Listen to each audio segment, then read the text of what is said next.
Good morning. আশা করছি সবাই ভালো আছেন, সুস্থ আছেন।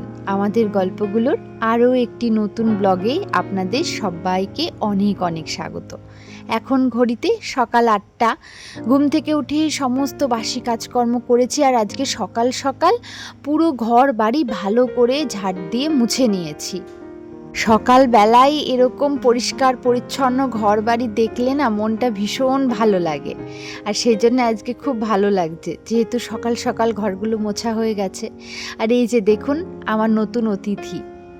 গতকাল বিকেলবেলা এক দাদার ছাদ বাগান দেখতে গেছিলাম। এত সুন্দর সমস্ত গাছগুলো দেখে না মনটা ভরে গেছে, আর উনি আমাকে এই বাগান বিলাস গাছটি উপহার হিসাবে দিয়েছেন। দেখুন ফুলগুলো কি সুন্দর। এখনও কিন্তু আমি টবে দিইনি, মানে গতকালকেই তো নিয়ে এসেছি। আর এদিকে দেখুন এটাকে বলে মিন্ট তুলসী পাতা, মানে দেখতে না অনেকটা পুদিনা পাতার মতন, কিন্তু এটা আসলেই কিন্তু একটা তুলসী গাছ। এই দুটো গাছই উনি আমাকে উপহার হিসেবে দিয়েছেন, আর আমি তো ভীষণ খুশি এগুলো পেয়ে। জানেনই তো আপনারা যে আমি গাছ কতটা ভালোবাসি।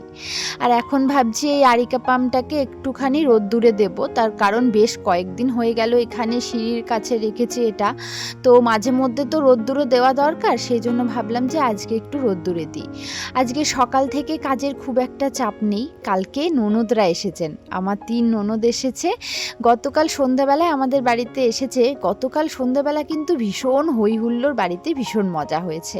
তো এই বিষয়ে পরে বলি, তার আগে দেখুন এটা হচ্ছে আমারই কাটিং করা 3টে জবার ডাল। এটা কিন্তু একটাই জবা, মানে একই কালারের একটা জবা, যেটা আমাদের বাড়ির উঠোনে রয়েছে। সেখান থেকেই আমি এই 1 সপ্তাহ মতন হয়েছে 3টে ডাল কাটিং করে জলের মধ্যে রেখেছিলাম, তবে তখন না একটা পাতাও রাখিনি। এখন দেখুন কতগুলো পাতা বেরিয়েছে, বেশ অনেকগুলো কিন্তু পাতা বেরিয়েছে ডালগুলোতে। এখনও শিকড় গজায়নি ঠিকই, তবে আস্তে আস্তে হয়তো শিকড়টা গজিয়ে যাবে। আর পাশাপাশি দুটো প্লাস্টিক বাঁধা দেখলেন, যেগুলোতে না আরও কিছু গাছের কাটিং আমি জলের মধ্যে রেখেছি। এখনো পর্যন্ত ওগুলোর পাতা সেভাবে বের হয়নি, তবে খুব তাড়াতাড়ি হয়তো সেগুলোর পাতা বের হবে, আপনাদের সাথে কিন্তু শেয়ারও করব। এবার বলি গতকাল সন্ধ্যাবেলার কথা। গতকালকে বিকেলবেলা আমার 3 ননদ এবং তার ছেলেমেয়েরা এসেছে আমাদের বাড়িতে। সন্ধ্যাটা দারুণ হই হুল্লোড়। আমাদের বড় ভাগ্নের, মানে আমার বড় ননদের ছেলের খুব ইচ্ছা হলো একটু বারবিকিউ বানাবে। বন্ধুদের সাথে এর আগে বানিয়েছিল, তবে বারবিকিউ করার মতো তো আমাদের কাছে সেরকম কিছুই নেই। কিন্তু কালকে জানেন তো, ওই যে আমার ননস্টিক চাটুটা দেখলেন, ওই চাটুটাতেই কিন্তু বারবিকিউ বানানো হয়েছিল। তো আমি আর আমার বড় ভাগ্নে মিলে বারবিকিউ বানিয়েছিলাম। সন্ধেবেলাটা দারুণ হই হুল্লোড় করে কেটেছে। সাথে সবার জন্য আমি নিজে হাতে একটু কফি বানিয়েছিলাম। মেজো ননদ আর ছোট ননদ তো অনেক দিন পরে আসলো। ওরা চাইছিল ধারে কাছে যদি কোথাও একটা ক্যাফে থাকে, ক্যাফেতে গিয়ে সবাই মিলে গিয়ে একটু কফি খেতে আর একটু আনন্দ করতে। তো ধারে কাছে আমাদের এখানে সেরকম কোনো ক্যাফে নেই, যেতে হলে সেই রানাঘাটে যেতে হবে। তাই আমি বললাম চলো আমিই তোমাদেরকে কফি করে খাওয়াবো সন্ধ্যাবেলাটা। তাই সবার জন্য কফি বানিয়েছিলাম কালকে, আর সেই কারণেই দেখতেই পাচ্ছেন এতগুলো কাপ। আমার তো সচরাচর এতগুলো কাপ রান্নাঘরে আপনারা দেখতে পান না, সমস্তটাই কিন্তু নতুন কাপ আমি বের করে নিয়ে এসেছি। তো এখন আমি এগুলোকে ভালো করে পরিষ্কার করে ধুয়ে মেজে কালকে রাতেই রেখেছিলাম। এখন একটু জলটা ভালো করে ঝরানো হয়ে গেছে, ভালোভাবে মুছে নিলাম। মুছে তারপরে আমি যেখানে ছিল শোকেসের মধ্যে গিয়ে রেখে দিচ্ছি। আমি কখনোই রান্নাঘরে অতিরিক্ত জিনিসপত্র রাখি না, যতটা পারি কম কম জিনিস রাখার। অতিরিক্ত জিনিস রাখলে না একটু অগোছালো হয়ে যায় রান্নাঘরটা। ওই জন্য যখন যেটা আমার প্রয়োজন হয় সেটা বার করে নিয়ে আসি, তারপরে প্রয়োজনটা মিটে গেলে আবার সুন্দর মতন গুছিয়ে রাখি। সকালবেলার জন্য একটু সেদ্ধ ভাত বসিয়ে দিলাম। ননদরা তো রয়েছে, আর ওরা এখন নিচে রয়েছে, নিচেই আর কি সকালে রান্নাবান্না হচ্ছে। আর সকালে যেহেতু মানে ননদরাই রান্নাবান্না করছে, সেই জন্য আজকে আমার বলতে পারেন ওই রান্নাবান্না থেকে একটু ছুটি। সেই কারণে আমি ভাবলাম যে ঘর গোছানোর কিছু কাজ আমি করে নিই এই সুযোগে। গতকালকে ননদরা আমার রান্নাঘর দেখে তো প্রশংসায় পঞ্চমুখ, ভীষণ প্রশংসা করছিলেন জানেন। আসলে ওরা এত সুন্দরভাবে রান্নাঘর তো কাউকে গুছিয়ে রাখতে দেখে না সচরাচর। সবারই কিন্তু বেশ রান্নাঘর সুন্দর, তবে আমার মতন এত সুন্দর চারিদিকটা পরিষ্কার পরিচ্ছন্ন, এত সুন্দর গোছানোও নয়, যে কারণে ওদের চোখে ভীষণই ভালো লাগছে। আমার মেজ ননদ আর ছোট ননদ তো বারবারই প্রশংসা করছে যে অনেকটা সুন্দরভাবে নাকি রান্নাঘরটা সাজানো হয়েছে, ওদের ভীষণ ভালো লেগেছে। ওদের মনে প্রশ্ন যে আমি এত সুন্দরভাবে কি করে সাজিয়ে গুছিয়ে রেখেছি, কি করে ওদের রান্নাঘরটা এত সুন্দর লাগে না। আসলে কি বলুন তো, ওই যে কয়েকটি টিপস আছে, যেই টিপসগুলো যদি ফলো করা যায় প্রত্যেক দিন, তাহলে কিন্তু আমাদের ঘর সংসার রান্নাঘর সবটাই সুন্দরভাবে গোছানো থাকে। আমি কখনোই কিন্তু ছড়িয়ে ছিটিয়ে ব্যাপারটা রাখি না, যখনই যেটুকু নোংরা হয় সেটুকুকে গুছিয়ে রাখি। কালকে রাতে ওরা যখন ওই বারবিকিউ বানালো আমার ভাগ্নেরা, তো তখনই কিন্তু যেগুলো যা নোংরা হয়েছিল না, জায়গাটা আমি ভালো মতন পরিষ্কার করে নিয়েছি। তাই আমার রান্নাঘরটা সচরাচর নোংরা দেখা যায় না, এমনকি আমার ঘরেও তাই। যখনই একটু এলোমেলো দেখি একটু পরিষ্কার করে নিই, আর সুযোগ পেলেই কিন্তু আমি একটুখানি করে ঘরটা গুছিয়ে নিই।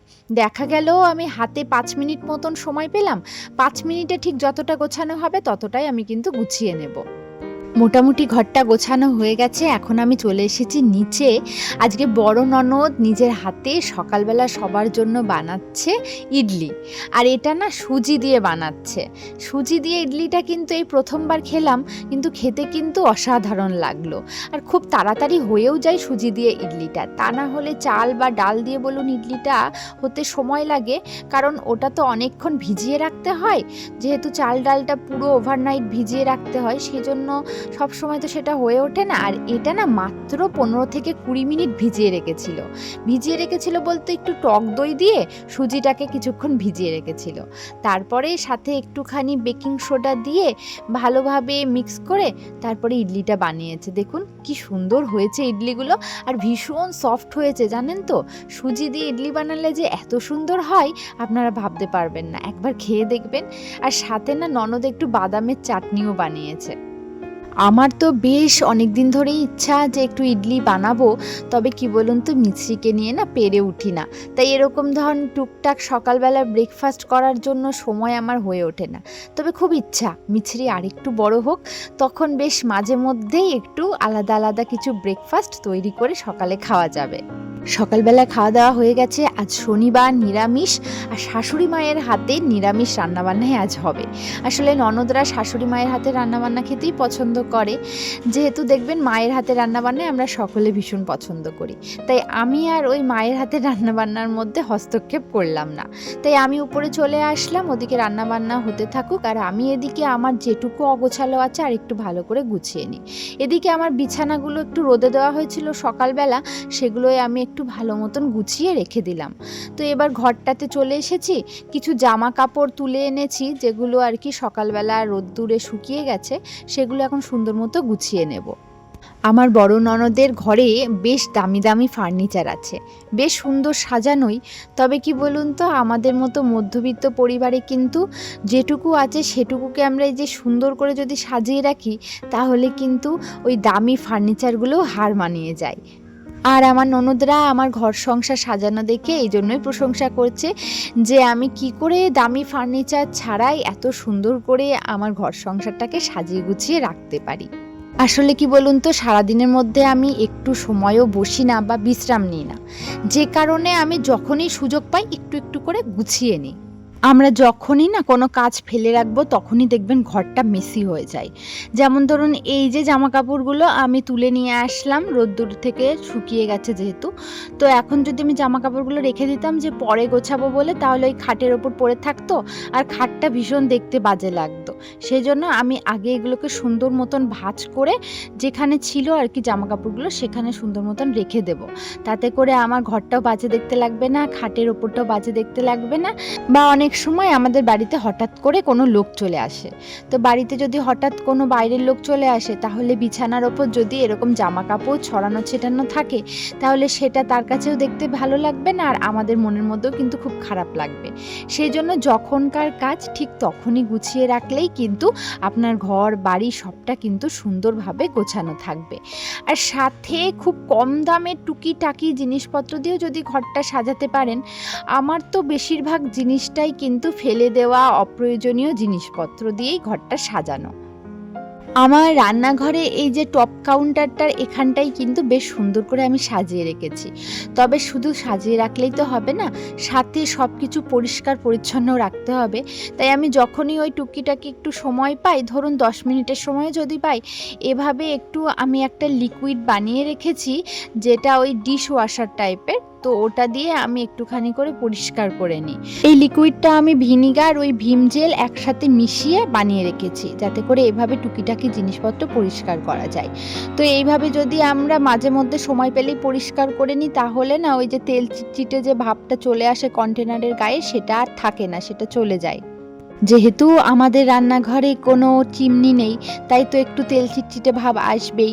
আর আমাদেরকে এইভাবে পরিষ্কার করলে ডিপ ক্লিনিংটাও খুব কম করতে হবে। হয়তো অনেক দিন পর পর একদিন ডিপ ক্লিনিং করলাম, কারণ আমি তো মাঝে মধ্যে এভাবে পরিষ্কার করেই নিচ্ছি। আর দামি জিনিস, দামি ফার্নিচার নয়, কিভাবে সাজিয়ে রাখবেন, সাজানোটা কত সুন্দর হচ্ছে সেটার ওপরেই কিন্তু সৌন্দর্যটা ডিপেন্ড করে। সেটার ওপরেই কিন্তু আপনি প্রশংসা পাবেন। আপনার হয়তো অনেক দামি জিনিস আছে বা অনেক ভালো ভালো জিনিস আছে ঘরে, রান্নাঘরে, কিন্তু আপনি ঠিকঠাকভাবে সেগুলোকে অর্গানাইজ করে রাখতে পারলেন না, তাহলে কিন্তু সেটা দেখতে মোটেই ভালো লাগবে না। যাই হোক, আশা করছি আজকের ব্লগটি আপনাদের ভীষণ ভালো লেগেছে। ভালো লেগে থাকলে অবশ্যই কমেন্ট করে জানাবেন, চ্যানেলটি সাবস্ক্রাইব করে পাশে থাকবেন। আজকের মতো বিদায়, সকলে ভালো থাকুন, সুস্থ থাকুন।